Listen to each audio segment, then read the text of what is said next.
that's an impossible situation. In some terms, I think because there is no way to do it, and this is how Riot's going to kill their game. I got punished for playing against 4 good players because if I would have just played against bad players and 2 of them, and no shows, it didn't matter. The game is not dead. No. No matter what anyone says, the game is not dead yet. Yeah.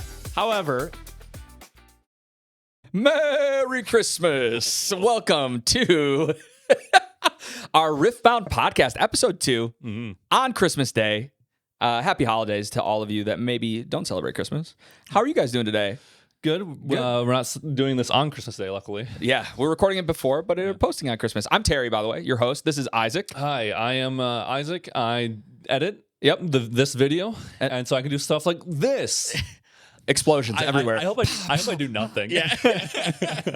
And that's Cabin over there. I got 13th at Houston. That's just going to be 13th? My tagline for a while. I thought it was 11th. Might have been 11th. Yeah, it might have been 11th. It was 11th. Yep. And this happens. Wow. Whoa. That's amazing. So we did our first podcast last week. A lot of people liked it. A lot of people reached out and said, really, really enjoyed it. Hope to see more. Yeah. So here we are. I was surprised on the positivity. Someone said that we did rant a little bit long on the negatives, and I agree. We did. But honestly, we were feeling pretty negative. I'm going to be honest. Not every podcast is going to be like that. Yeah. Except for maybe this one. For maybe this one. That is correct. I'll just cut it all out. It'll be like a 5-minute podcast otherwise. So before we get into the bad and the rants, I want to talk about a couple of really cool things that I've been seeing right out the gates. So the city showdowns that have been happening in China, which are best of 1 events, by the way, but big events, pretty cool. There is a deck that's very exciting that's been kind of terrorizing. I think you'll really like this deck. Yeah, I mean, because you like weird decks. You mentioned it earlier. I was like, yeah. So basically, what this deck is, it is a Victor deck with no units other than the Chosen Champion, which is the Victor that when you Blue Victor. Activate, Blue Victor. Yeah, where you play spells or play cards on your opponent's turn and it makes dudes. Okay. But you're all tokens, you're just making dudes, and then you play basically all removal. All base removal. All it is removal. Kill everything. Kill everything, just get 1 dude to get points. And just get little dudes, kill everything that touches the board. There's some really powerful battlefields. We're not going to go over the list like crazy, but some of the decks that we've been seeing, we saw Aurelia, right out the gates, and Ornn, the first big events in China, finishing first. Yeah, they've been having them already. Spiritforged is out in China. Oh, I thought they were supposed to try to line them all up. They're slowly making them. They are pushing towards a global release, but it will not be happening immediately. It'll probably be a couple sets from now. Yeah. Originally, the rumor was that it was going to be the set. Yeah, I thought it was going to be like January. Yeah, they changed it. Yeah, they changed. That didn't happen. I think what they realized was if they make China season go all the way till ours, it might just kill the game. Keep doing it until you have a month, add a month or add a half a month or whatever. Yeah. And the new set is so cool. There are so many sweet battlefields. I think the big change is adding the equipment, adding the items, from game.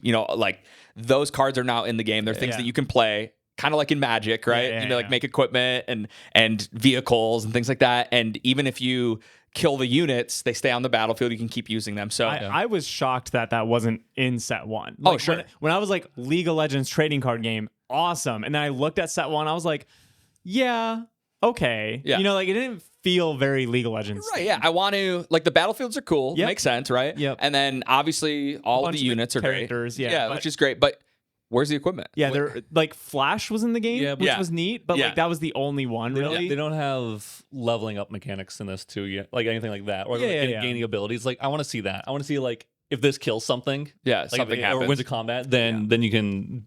I think that's they try to put those thematics into some of Draven, the new Draven specifically, right?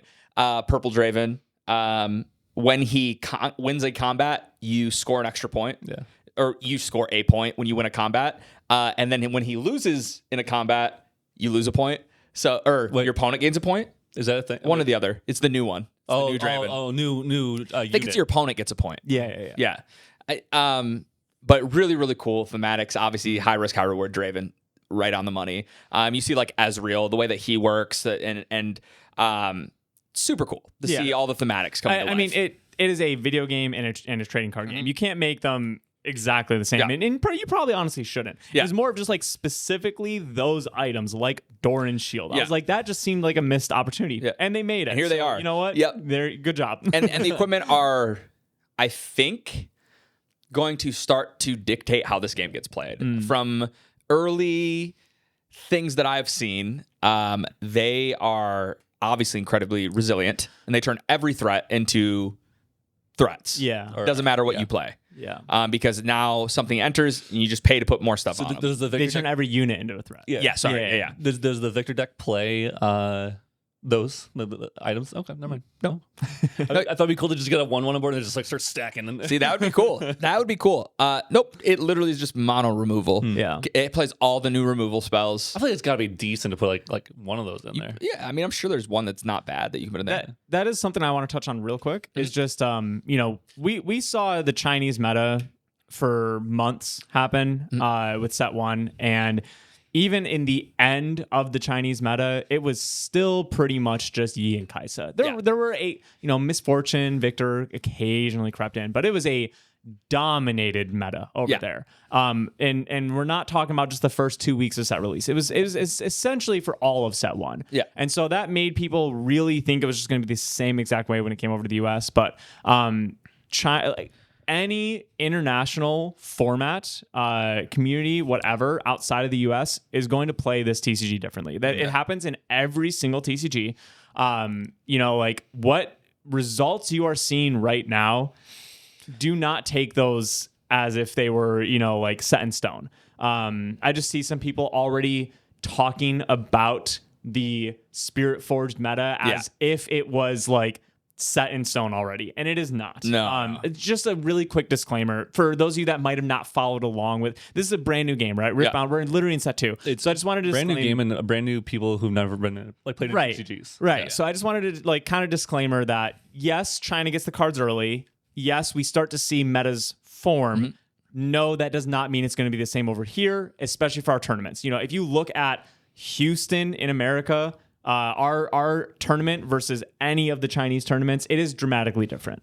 Yeah, no, that's just the truth of it. Yeah, I mean, Annie literally wasn't a thing in China, and it became one of the most. It won Houston. It's definitely one of the best decks out there. Just a little disclaimer, don't go into this especially if you are excited for spoiler season. Don't feel like everything's already figured out. Yeah, get the cards when they release in English. Build the decks, have fun, create new things, innovate, right? Yeah. Hilarious, by the way, that the new deck with Victor is with the Victor Innovator champion. I love it. Yeah. So go ahead. No. That's literally it, right? You're seeing that's what it's all about. And in a new game, there's so much out there. We haven't even touched the surface. I guarantee you. People saw Kaisa, they saw Yi. They're very straightforward. They're very powerful. So why try anything else? There's definitely Yasuo decks out there. I guarantee it. It's just an incredibly powerful ability. Sure, dude. I was cooking a Leona deck with the new cards. Dude, I think Leona's good. There's a locals to us that plays Leona, solo Leonas, mains Leona in this TCG. Every single time I play against them, it's scary. Yeah. First off, it's fun. I think that is probably my most enjoyable local match that I play. Yeah. I love playing against them.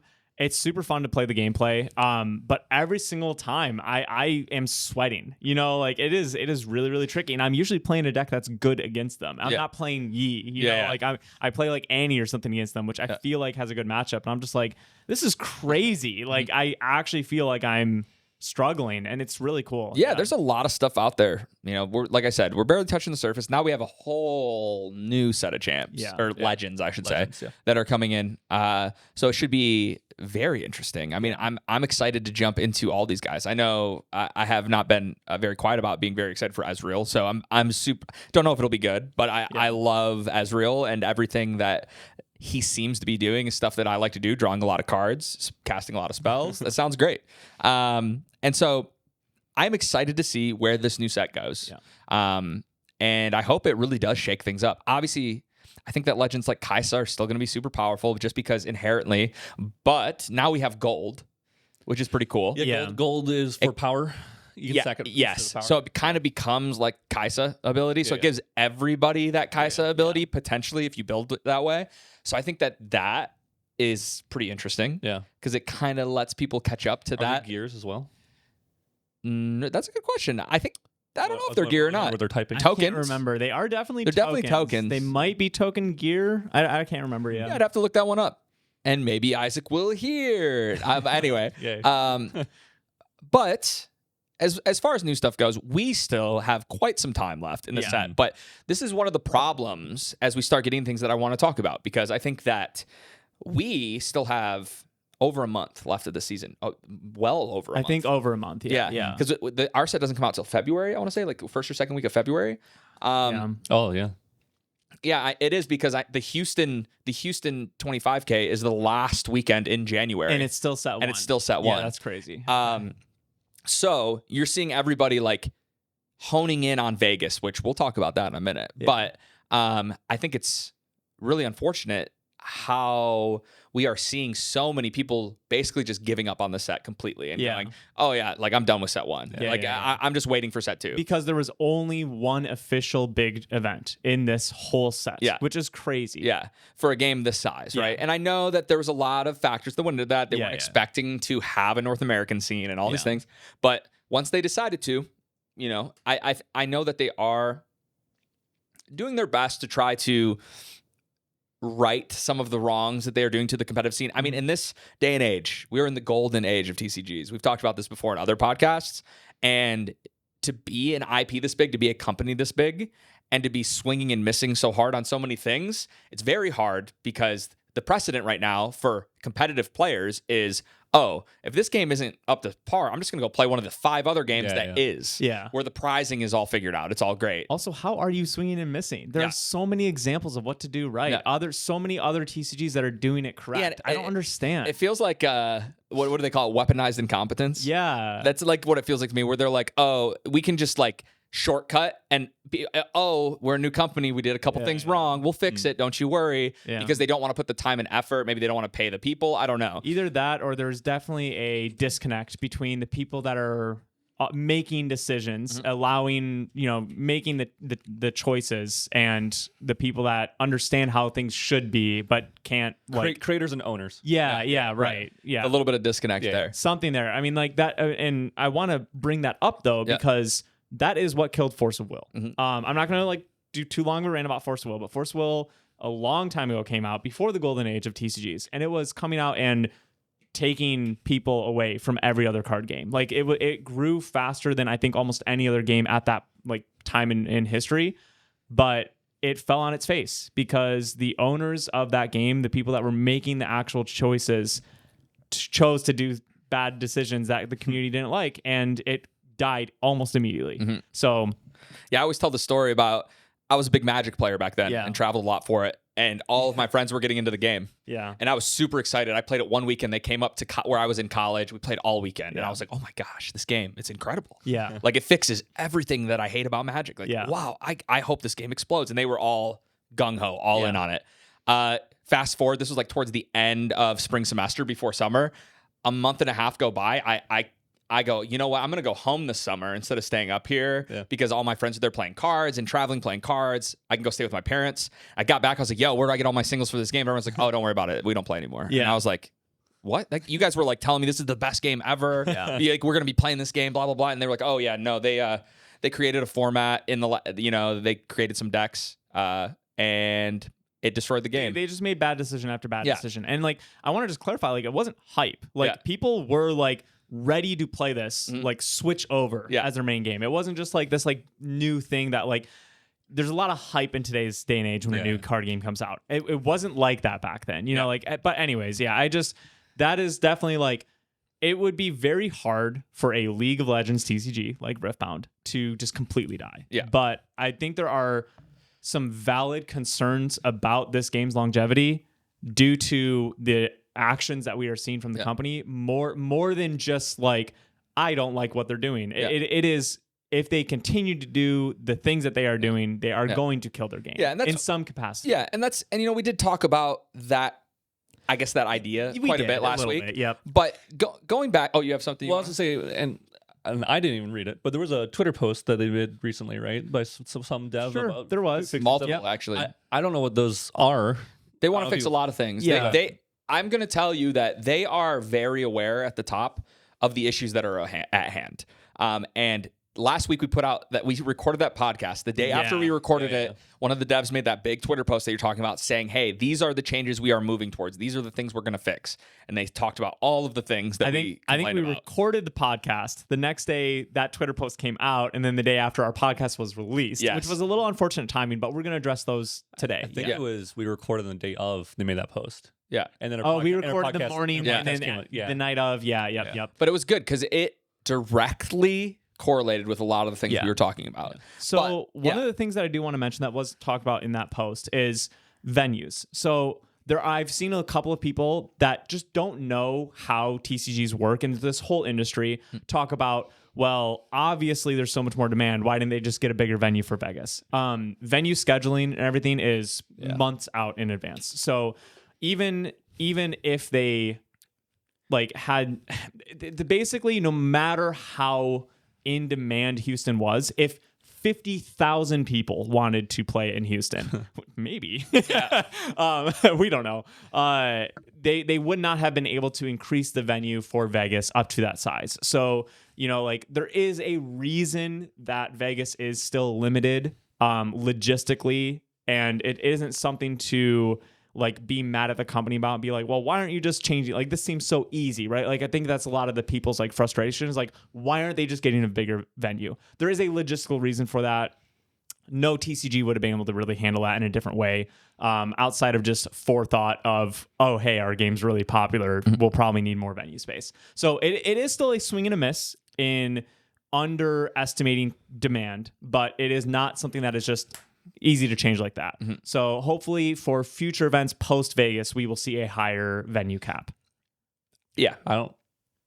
I hate big events, dude. Yeah.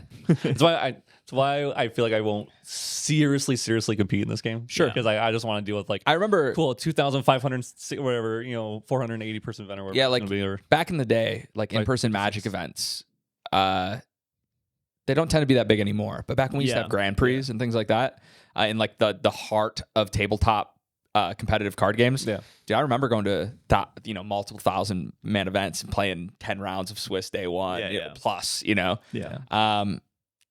go X2 to make day 2 and things like that.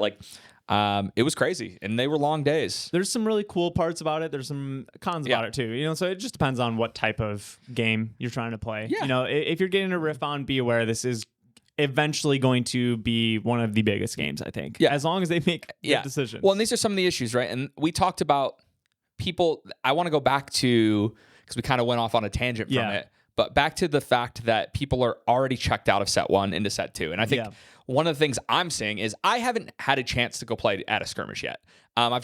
My schedule has worked with it. I haven't made my way over to one. All of the ones before Houston near us within a 2-hour distance got canceled. Yeah. Every single one. Yeah. Because Riot didn't ship out the pricing on time, which was a big swing and a miss. Yes, which is a bummer. Yeah. Because we were supposed to go to 4 or 5 of them before Houston. And try to get a round 1 by. Yeah. Yep. But they canceled them all. Yep. So it was okay. They rescheduled them. Unfortunately, some were rescheduled for the weekend of Houston. So we missed a bunch. But those ones were decent sized. Yeah. 25 plus players, 30 players on skirmishes, and all around the country, we were seeing those big competitive events at skirmishes. Really, really cool. Flash forward to the last weekend, the last few days, and the skirmishes around us were starting to show 8 players. We're already seeing these supposed to be these pretty competitive, pretty worth to travel to events because you're playing for a buy at a regional. Yeah. But here's the big issue.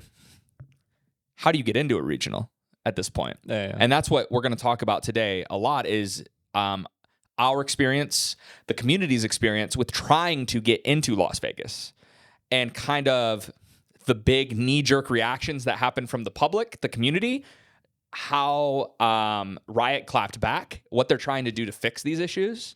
That's kind of where I want to slowly move this talk to, because I think that people want to talk about that. People want to rant about that. People are feeling very strongly. I can unload the page.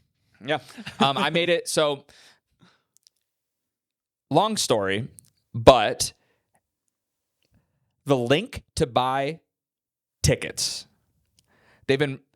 how they've been doing things up until now is that the organized play, UVS organized play or Riftbound organized play, I can't remember who does it on Twitter. Riftbound organized play. Yeah. So they'll make a post weeks in advance and say, hey, this is the date of the next event, Las Vegas, let's say.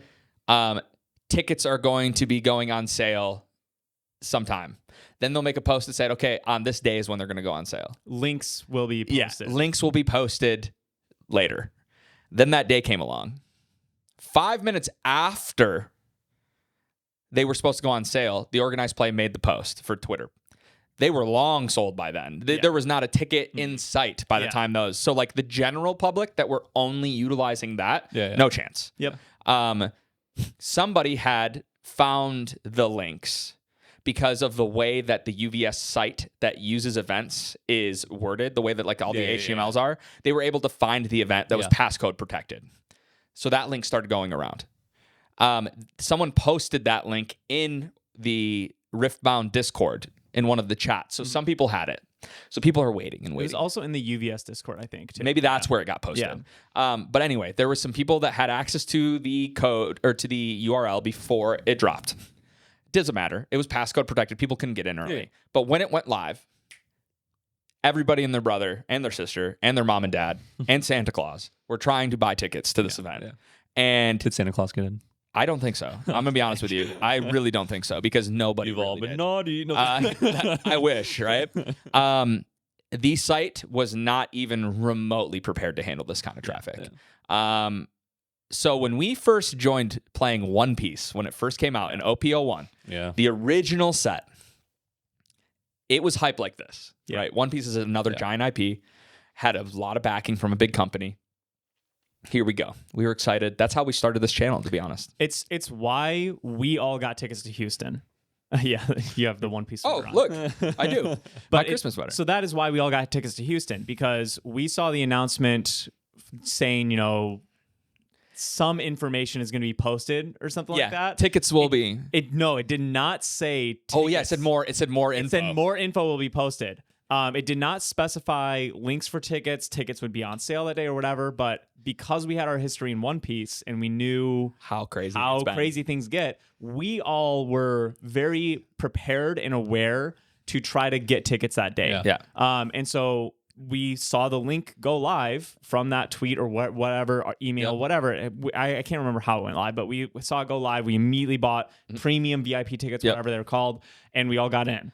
That was just us having more knowledge than, we know so many pro players that didn't do One Piece around us that were like, I didn't even think tickets would sell out. A lot of people just didn't know. Yeah. So first off, just unfair that just because someone has a little like our situation was honestly unfair. We knew how crazy it got with One Piece, so we were expecting that with Riftbound as well. We could get Houston tickets.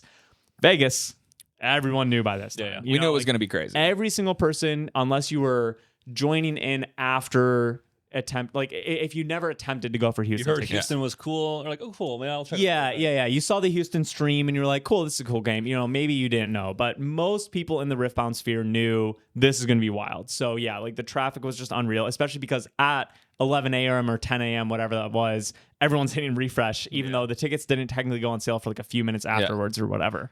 The site could not handle. Yeah. It was a nightmare. Unfortunately for me, my experience was I got in right away. It was very slow, but I got in. I clicked on my premium pass. I went to check out, go to the next page. It logged me out. So I got logged out of my UVS, which I had logged in before to make sure that I was logged in. Yeah. I didn't know where exactly these were going to go on sale. I assumed it was going to be the UVS website, right? So I was logged in there. I was logged in on Riot. I was logged in on everything I could be logged in, different tabs across. I'm like, okay, I'm ready. Get in. It logs me out. I go, okay, maybe it'll let me relog. I tried to relog forever. It would not work. It kept timing out and kicking me out. I said, okay. So I finally got relogged. Goes in. Everything sold out. Yeah. And this is within 5 minutes. So I got on the wait list. But that's it. That's all I got, right? Yep. Somebody who had been waiting, ready to go, is trying to play this game competitively and in a large setting and creating content and wanting to be there, right? And unfortunately, I'm not going to make it. Now, I'm not going to say I should be in it over somebody else. Right. But it does feel really bad to be there on time, not hit the lottery because my internet, even though I have Caben got in.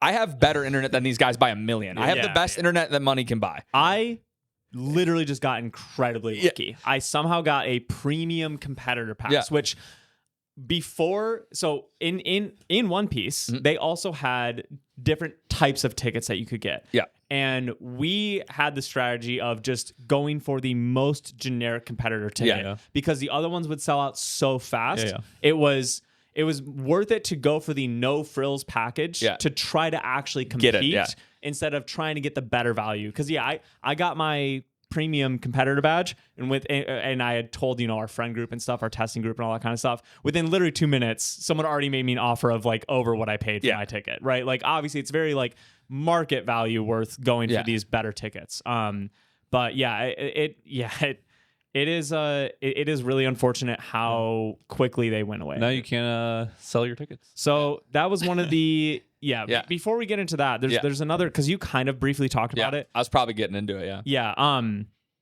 You feeling like you really wanted a ticket, but not feeling like you deserve it more than anyone else, right? And so there's a couple things I want to say about that. One, the winner of Houston did not get a ticket to either Italy or Vegas, and they were trying to go to both. They did fix that, so we'll talk about that also in a bit. But more of the part of like you mentioned, you're a content creator. You've been like testing this game a lot, really like putting a lot of like time and effort into it. You take this game incredibly seriously. It is becoming a part of your life. This is not just a small hobby that you do something on the side for fun. And I'm not saying that your position should get a ticket more than just someone that just wants to enjoy this game, because everyone should be able to go. But what I want to say is how bad it is for Riot that someone in your position isn't getting a ticket, because we're sitting here playing a lot of Riftbound, testing, trying to play this game competitively, but also recording a lot of content. And like, not trying to like, brag or like pump ourselves up or something, but like we have a lot of Riftbound videos that are already in the 5-figure view marks. Like it's a big game. There's a lot of content creators out there like that. I'm not trying to say like we're like, big news in this game or something. Sure, yeah, we're definitely not. No, we're not. But like, you are a content creator that's putting a lot of time and effort into it. You are trying to be a competitive player, all this kind of stuff, and you're not able to get a ticket. You're not going to want to continue to play this game. You're the person that they want to keep playing. Exactly. Because me or someone like me who's just like, I just want to show up to my event. Oh, I didn't do well. I don't know if I'll keep playing. Yeah. Like if you show up to that event and you didn't do well, you're like, I got to do the next one better. Yeah. Like that's the whole thing. Like you're going to keep going. Like I bubbled out of day 2 for top 64, which got me super fired up to play more, because I said, okay, I know what I can do better. I know what I need to do. Sleep. Exactly. Yeah. Sleep was the big one. But you're 100% right. And that's like the hard part, right? Is because instantly I'm getting, so little fun fact about our One Piece days is we went so hard on One Piece. I moved at the time I was working a full-time job. I changed my schedule completely so that I could test with Caben all the time, so that I could put anything I could together to put as much time into this game. And I think it was like 6 events in a row we tried to get into, and I did not get one ticket to one event. I think I got into almost every single one. Yeah. And so something about your internet.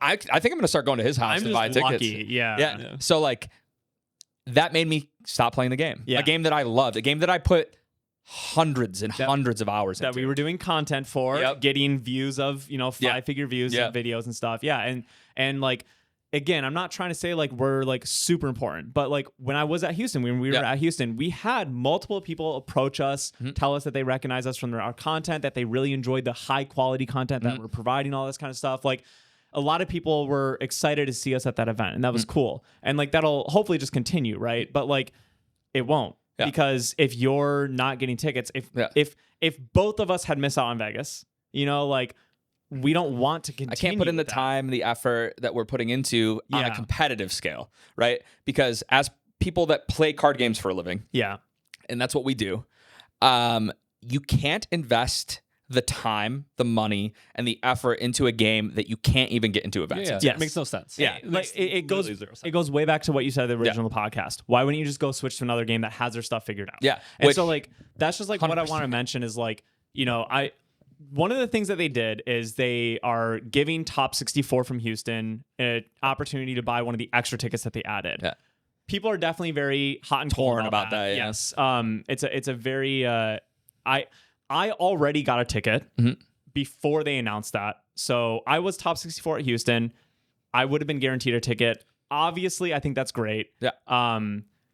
But that's, not necessarily an impartial judgment. Yeah. I think it's good and bad. Yeah.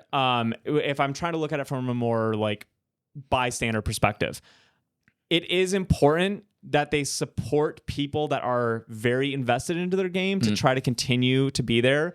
But like I said earlier, like it also doesn't feel great to be taking it away from someone that just wants to go and have a fun weekend with their game that the only TCG that they like, right? Like that's the thing is like me and you, we could quit and just go more into Grand Archive, the other game that we play because we love that game. And I'll be honest, I'm loving it more and more the more that I've been involved with Riftbound because of how they're handling everything. Because Grand Archive has just been making great decision after great decision. Magic, Pokemon. Yu-Gi-Oh, Pokemon, we play Flesh any and Blood, of them, right? Yeah. And so it's like, okay, well, why should you get a ticket because you're okay going to play with another game when Mr. Billy Bob over here only wants This to is the play only card game he's ever wanted to play. Yeah. It is this game or bust for him. So shouldn't he get the ticket? Yeah. There's no way to allocate every ticket in the best way possible. No. So that's an impossible situation. In some terms, I think because there is no way to do it perfectly, just let it be random, right? Yeah. But obviously more events. That's what fixes it. But it's weird. I think the thing that fixes it best is more events on the same date. Sure. And probably so it spreads it out. East Coast, West Coast. East Coast, West Coast. Yeah. Because then on the same day, and then you do tickets for West Coast Scope live at 12 o'clock, and tickets for East Coast Scope at 1. At 1. Yeah. And that way, everyone gets in this one. They're like, okay, cool. I made this one. I'm going to. There are venues that can host 10,000 TCG players. Oh yeah, sure. It going forward, they can fix it. They just couldn't fix it for Vegas, like I said earlier. Logistic problems. They could do. I mean, I don't think the game would ever get this big, but you could split it into 2 events that go into a day 2 where you make a new Swiss with everybody who day 2 or something. Yeah. Like, I'm not saying they should do that, but you could, right? If there was literally 20,000+ people trying to play in events and things like that, and you were worried about the fact that you'd have to play a 11-12 round Swiss, that's not possible or something. Yeah. How many rounds or how many players is 11 rounds? 11 rounds is going to be 2,040 or 56. I think it's 4,000. I feel like it's 120. It's 1028, right? I can literally have a thing here. Yeah. Whatever. Well, it's a math number. So this is, we're talking about the issues for Vegas.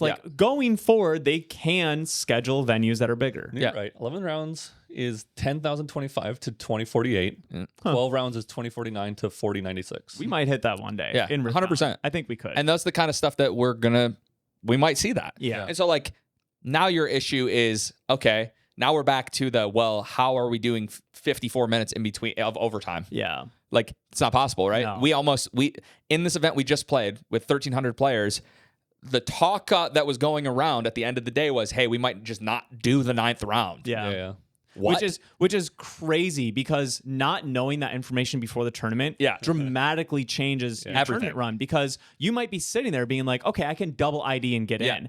ID, and then they go, hey guys, we have to get out of the venue. We're not doing our last round. And you're sitting there like, oh, I don't make it anymore. Or did that just ruin whatever, right? Right. Like it messes up a lot of things. So it's definitely not a situation that you ever want to be in. But it makes the breakers so much crazier. Yeah. Like the bubble was already huge for this event because we did 9 rounds, which it should have been technically a 10-round event. Should have been 10, But we did a 9-round event, which made the bubble already insane to a top 64 cut. Yeah.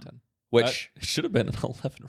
Yeah. It was 1,300, right? It was 1,300, yeah. Yeah, it should have been 11 I know. rounds. That's what I'm saying. Yeah. So that's why the X2s were wild, right? Yeah, there were so many X2s that, had an incredible run, right? But it didn't matter.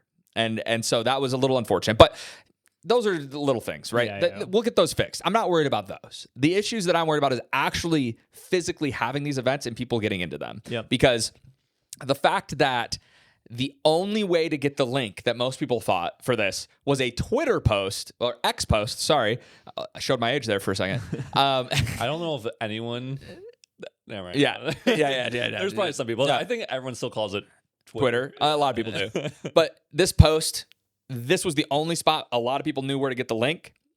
Not everybody can be on Discord at 10:55, 10:30 a.m. on a random day in the week. Whatever it was. Yeah. So like there's a lot of those kind of things that are going into. That's the other thing, right? Is like the everyman can't get a ticket to one of these things anyway because they might be in the middle of a shift. They might be working, right? I didn't even try. Yeah. I mean, honestly, that was probably so good for you because my psyche. Yeah. Dude, my emotional. Oh, dude, I was so mad. I opened it. It was loading. I was like, reload. And it was still loading. I opened a new tab, put it in there, loaded, and I was like, nope. All right, I don't care anymore. It's not happening. But what's crazy is that so many players that I know that are playing this game at a very high level and wanting to compete are already talking about leaving. And or have already left now because of this situation. They already were. Like, I know multiple people, like you said, that didn't get into Houston that were like pro level players that want to play this game competitively, that have been playing, investing in it, going to events. And now, because this happened and they didn't get into another event, they're in the One Piece conundrum that I was in, where it's just not worth it anymore. So why put in the time, the effort? Why put in the money? And these are the players that spend the most time, the most money, the most effort into your games, other than like crazy collectors that want to open up a million things, right? And try to... But that being said, this is meant to be a competitive game, and they've showed that, right? They've showed they want this to be a top level. The event they put out in Houston, the atmosphere they created... It was an incredible esports level experience. It's a TCG, not a TCC. What? A CCG, or competitive card game. Yeah. What's the one that's just a collector game? They're not considered a competitive card game. They're considered a collector card game. Yeah. Well, there's one of them. Is that? Isn't Maybe it? it is. CCG's competitive card game, right? I think. Let us know in the comments below. But there's a lot of abbreviations that get used. Yeah, no. I was right. TCG is a trading card game. Yep. Yeah. There's a TCC, which is trading collector or trading card TCCG. Collector. I don't know. Whatever. I've never heard of that. Yeah. One of the games is technically that. It's not actually a TCG because they don't want people to. They don't want to be competitive. To deal with the competitive. Yeah. Well, except for they have competitive events. Yeah. But it's their way to get out of doing actually good prizing. Sure. No, sure. It's a popular game. But this is not one of those. This is not one of those. Yeah. Yeah, this is meant to be a competitive game. I mean, the gameplay is very competitive. There's a high ceiling. There's a lot that goes into it. And I know they are really working on fixing prizing and all these other things. I think that one of the cool things about Top 64 now, I think that if it would have been announced from the start that if you got Top 64, you have priority to purchase a ticket for the next event. That's huge prizing when you know it's going to be crazy. It shouldn't be.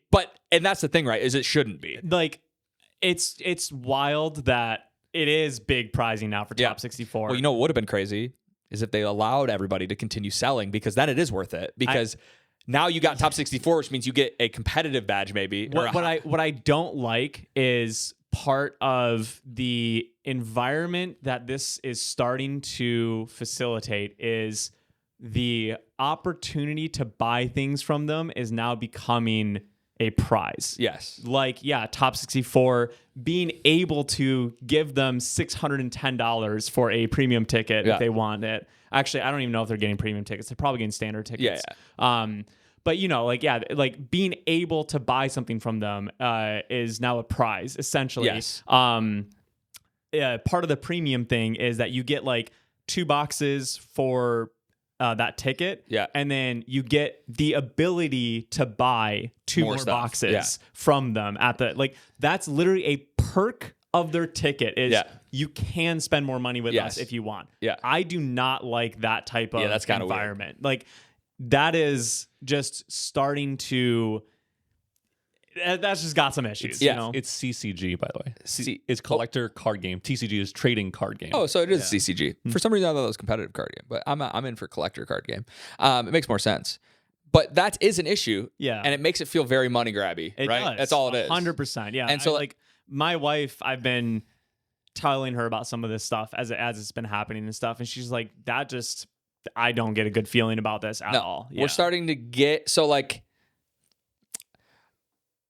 I don't think that Rito has always had the best light around them about not being cash grabby. Up until now, I was actually blown away how little of a cash grab this game has felt. Yeah.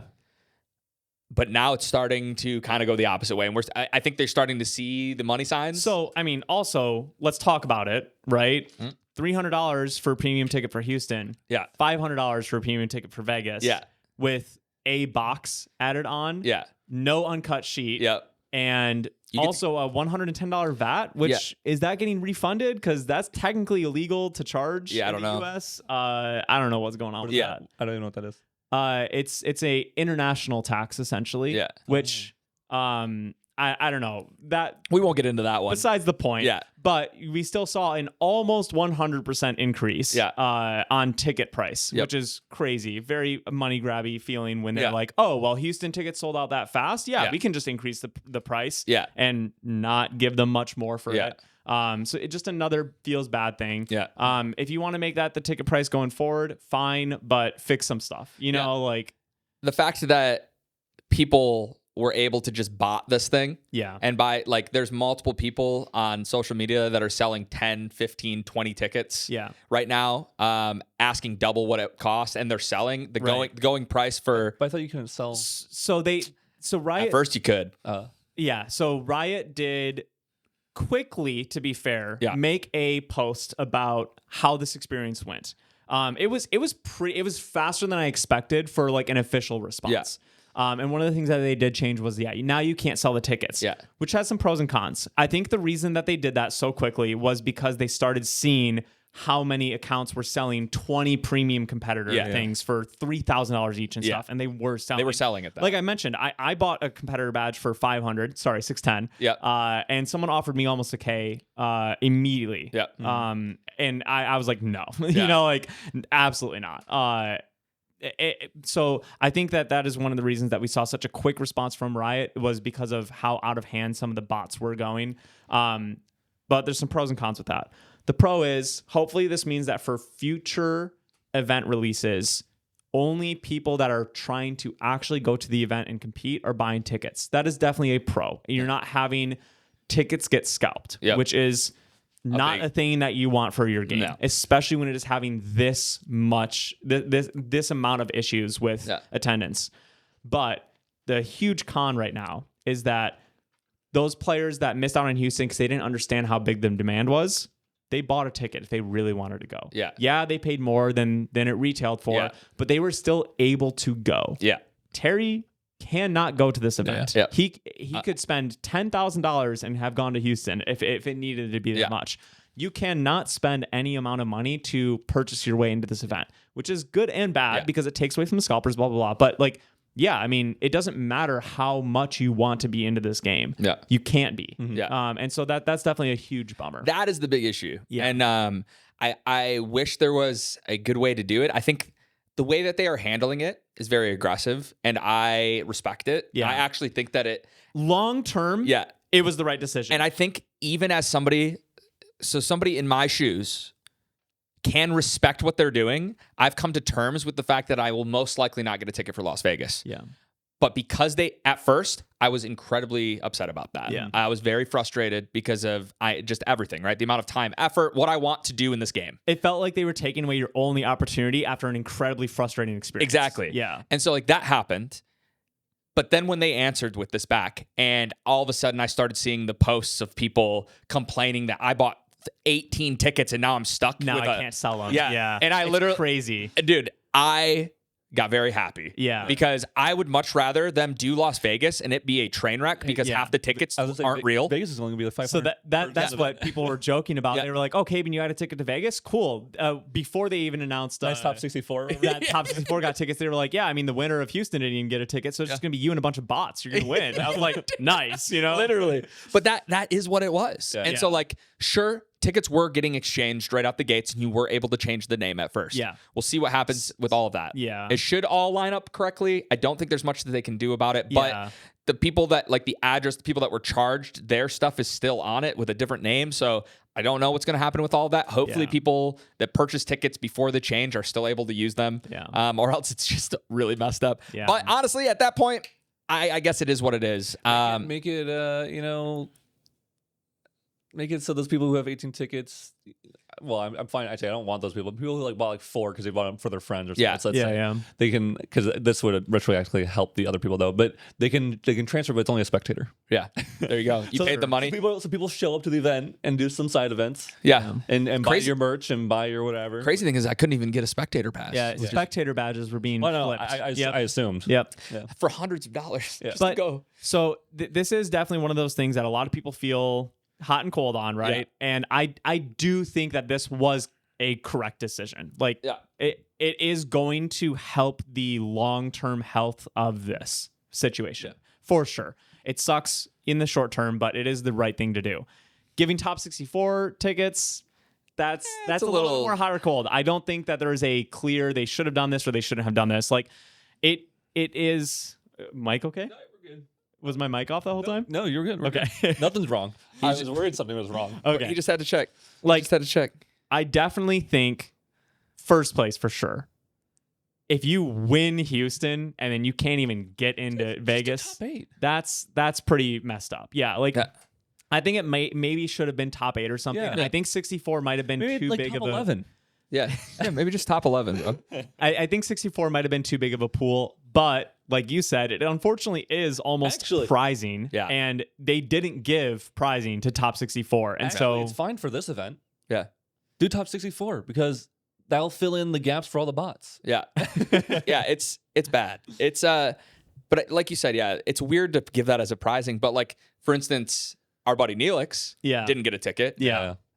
And then when he found out, because he literally was like, well, I guess I'm just going to stop playing. Yeah. And then we messaged him. When we found that out, I messaged him and he was like, wait, what? And then we sent it and he said, yeah, this was a player who went undefeated in day one. We've talked about him before. We talked about it on the last week's podcast. He won the same amount as my wife did. Yeah. Who went like X41 or something like that. Exactly. Yeah. And he went undefeated day one and then lost in 64. Yep. Well, at least now he gets a little bit of, he gets the opportunity to purchase a ticket he gets to spend money to go to an event. That's what he gets. You get the opportunity to buy a ticket. Are they all just a normal competitive badge? We don't know. Okay. No. We don't know yet. Yeah. I'm going to assume it's probably competitors. But for all we know, they might give them all the premiums. They announced that they were adding 150 tickets to Italy and Vegas, and they were going to allow top 64 the opportunity to buy both. So there is potentially less than 90 tickets being added, which is nowhere near enough to and it doesn't even make a difference. What I am confused about though is that some people on the wait list have already had their tickets upgraded and stuff.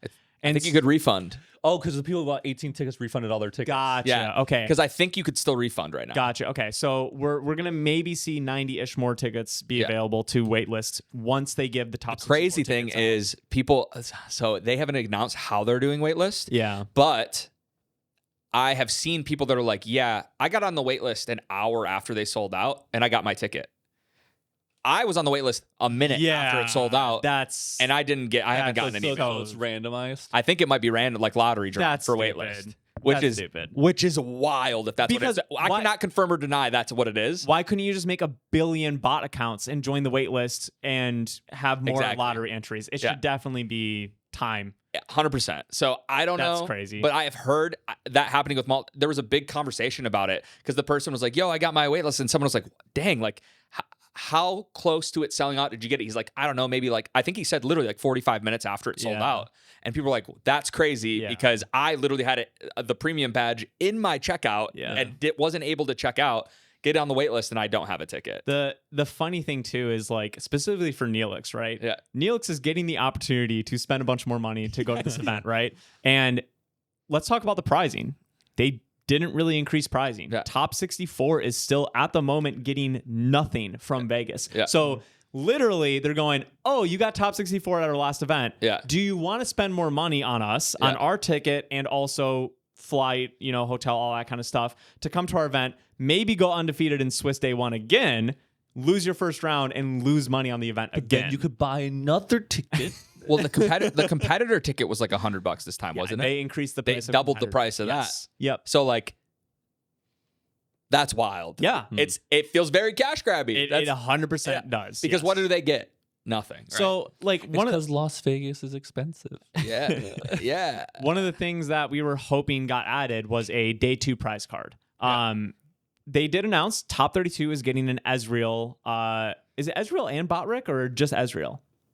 I think it's just Ezreal. Just Ezreal? Okay. I'm not 100%. Is Botrick's top 8 with champion? Yes. Yeah, okay. Yep. So it's Botrick is top 8. Blade of the Ruined King. Yeah. I was like, what the heck is Yeah, this? I just Yeah, you realized that some nerds. You don't people know might your... not know that. Here's the thing. I play League of Legends. I never heard it called Botrick. Wow, dude, you aren't an 80 carry. Yeah. It's anyways. I don't think that's normal. No, people definitely call it Botrick. Yeah, dude. Why don't you just try to... Maybe Bork. I'm saying it's Bork. Bork? Yeah, I do Bork. Bork. I'm definitely saying it wrong. I knew Bork. what you meant though. Yeah, I was yeah, on with you. Fine. Bork. I don't know what I was saying. Botrick. I have no Blade of the Rune King. Blade of the Ruined King. Bork. This dude plays lock screen Shaco. It doesn't matter. Yeah. I love that. I'm so happy I do that. Anyways, so top 32 gets Ezreal, which definitely helps because I got 11th and lost money from that prizing compared to the amount that I spent on a ticket and travel and all that kind of stuff.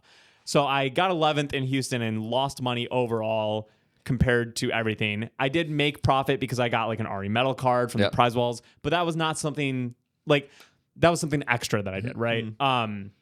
I'm very glad to see the Ezreal prize card because hopefully if I get 11th in Vegas, I will actually make money on the trip, as it should be for an event that size.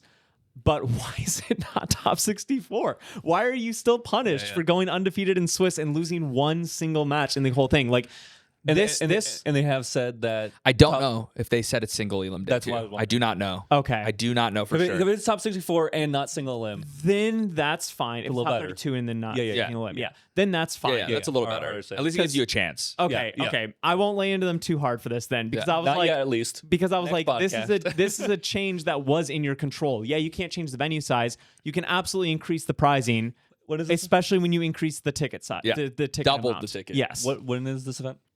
This event is in February. Yeah, Okay. I think late And February. it's still Origins. It's No, Spirit no, Forged. it's next. Yes, both Italy. It's like the week after, or the 2 weeks after the new set launch in NA. So I think Italy's the week after. It is. Yeah. Yeah. So get on your So you better be ready. clients, wherever people's. Well, Yeah. and I'm glad that they're at least doing this now because imagine if ticket sales went live 2 weeks before the event and you had tested the set for hundreds of hours and then this happened. So I guess at least they screwed everyone over at the right time. Yeah, it's crazy though because all we have announced right now is this one event for Spiritforged.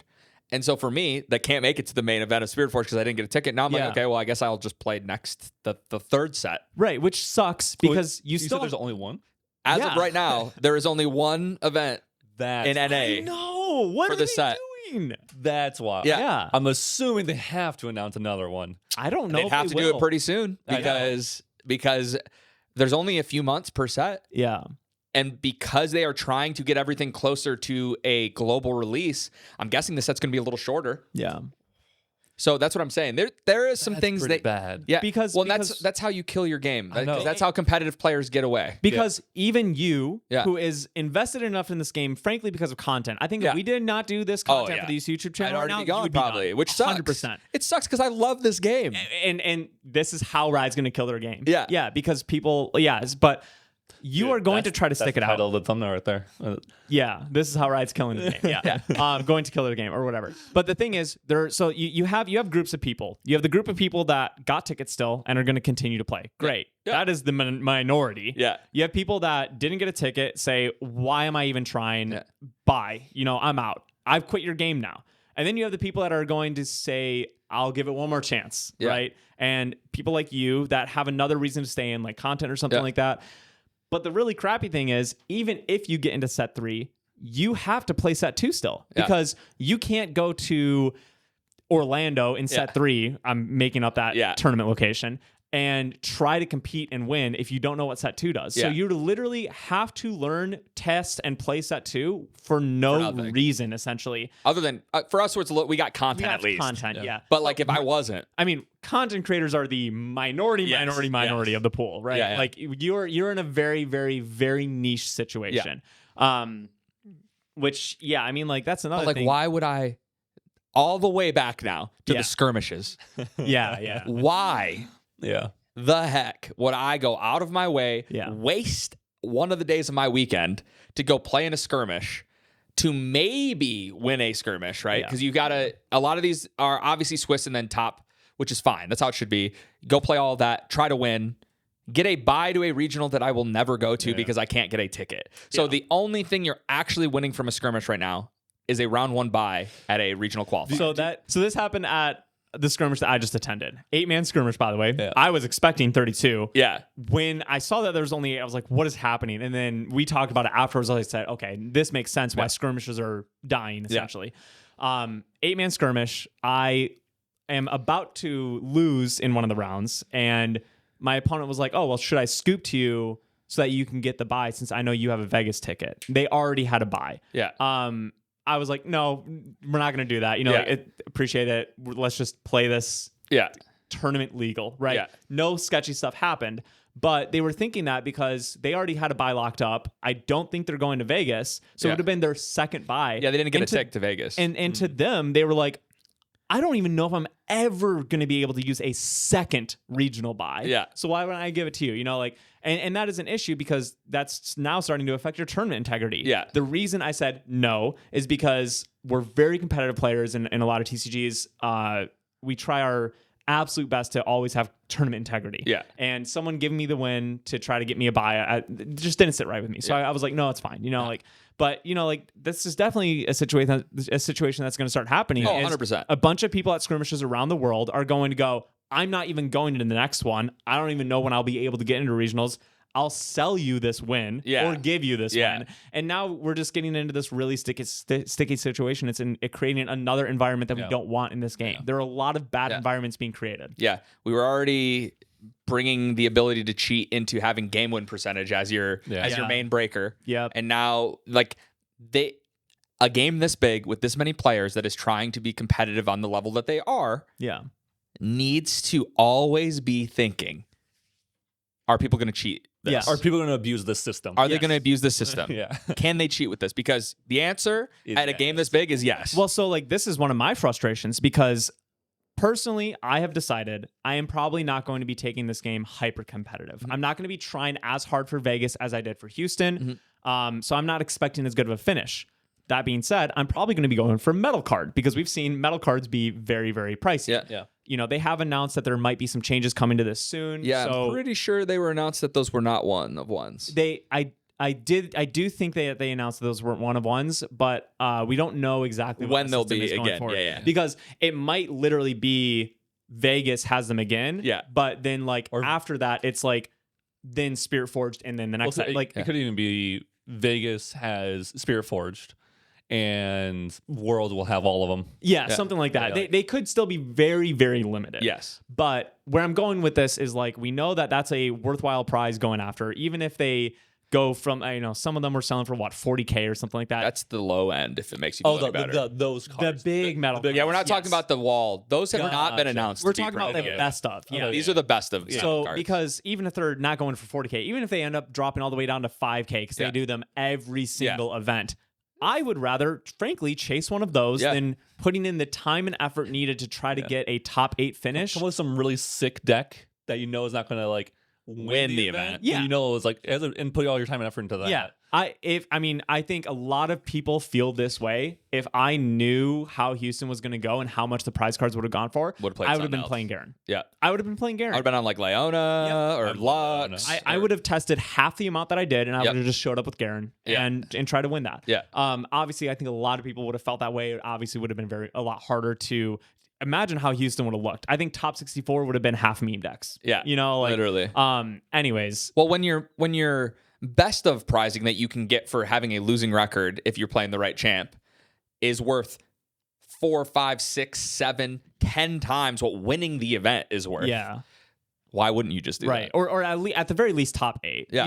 Yeah. So the reason I started talking about this is cheating. So one thing that I was concerned about at Houston once it started getting to later rounds is in TCGs, usually top level tables in late rounds are where you have to look for concessions, that bribery, all this kind of stuff, right? Yep. I'll give you the win if you split prizing with me or give me XYZ, whatever.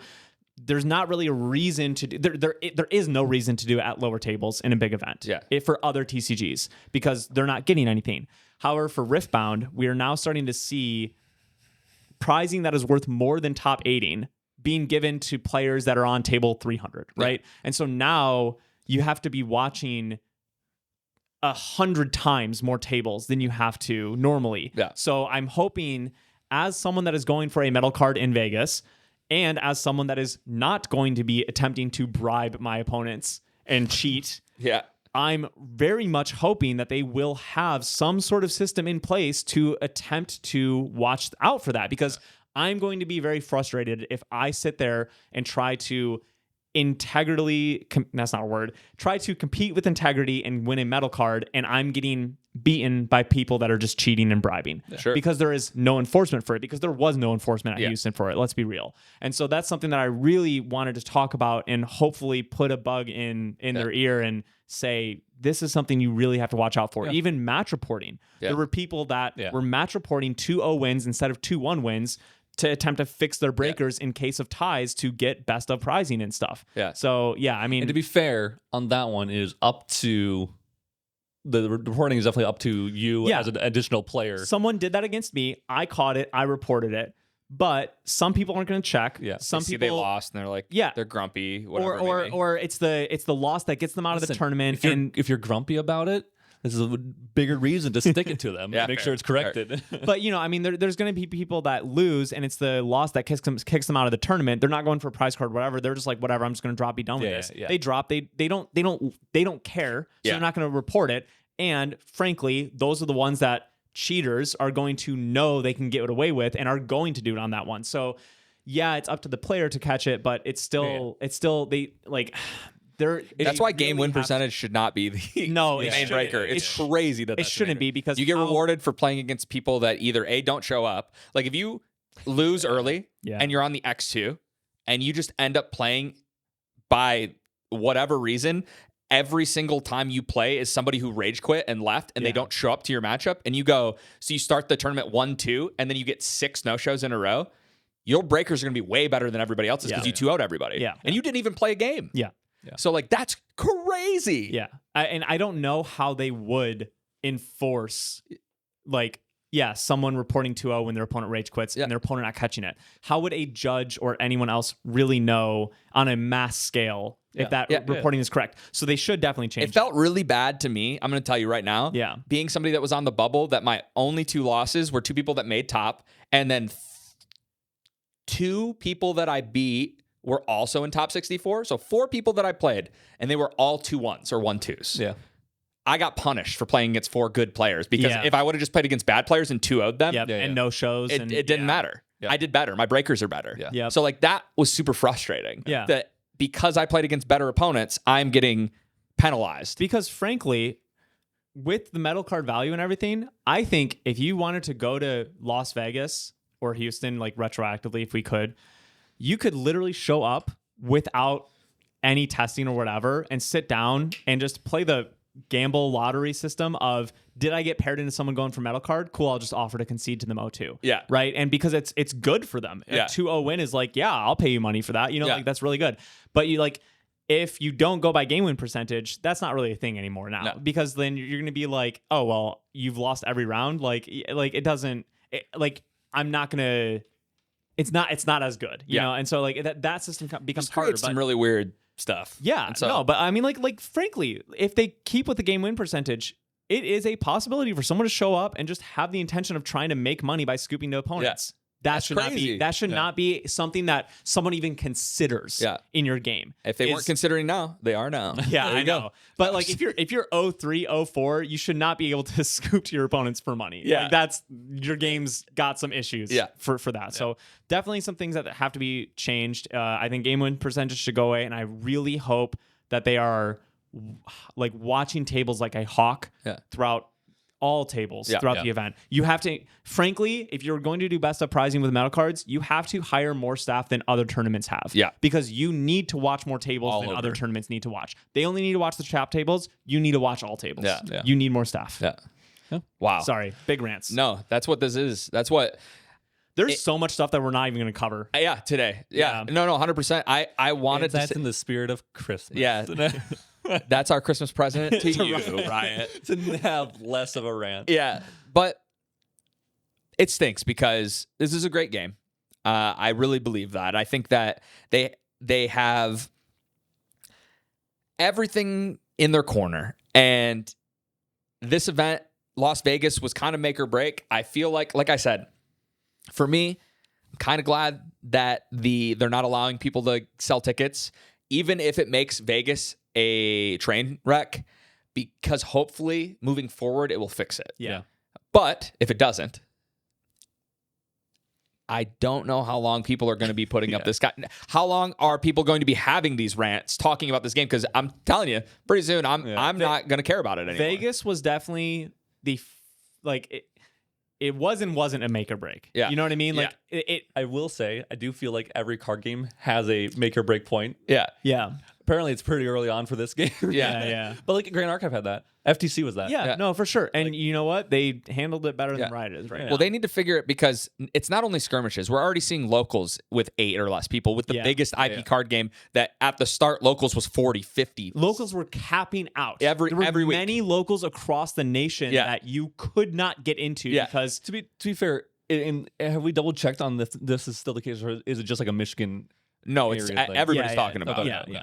And it's just because so many players are done with this set. They're going, oh, well, I don't play until Vegas, or I don't, so it's the game just... was one of the most expensive to play because of how limited the card availability was. Yeah, and still is for now. Yeah. Houston was an absolute crap show. Yeah. And they couldn't get into Vegas. Yeah. So why would you stick around? So this event was the start of the make or break, I think. Yeah. It was make or break for it. Be corrected. 100%. Yeah, it's not too far gone. It was make or break for a lot of people, but because how big Riot and League of Legends is, they definitely have more chances. Yeah. The game is not dead. No. No matter what anyone says, the game is not dead yet. Yeah. However, if their next event's in Orlando or whatever for set 3 and not much improves, I think at that point it is make or break for it being a big TCG. Yeah. I think if they don't fix it by the next event, it's never gonna top like Magic. Yeah, and like because right now we are in contention to becoming big 3. Yeah, they in the future. They announced some sort of number of people that were trying to buy tickets. Yeah, and I can't remember what it was. I don't know. Say like how many were bots? Well, that is definitely an issue. Yeah. I want to say it was like 7,900 or something like that. Wow. I can't remember. That number could definitely be wrong. Yeah. But it was a number that I was like, whoa, that's a lot of players.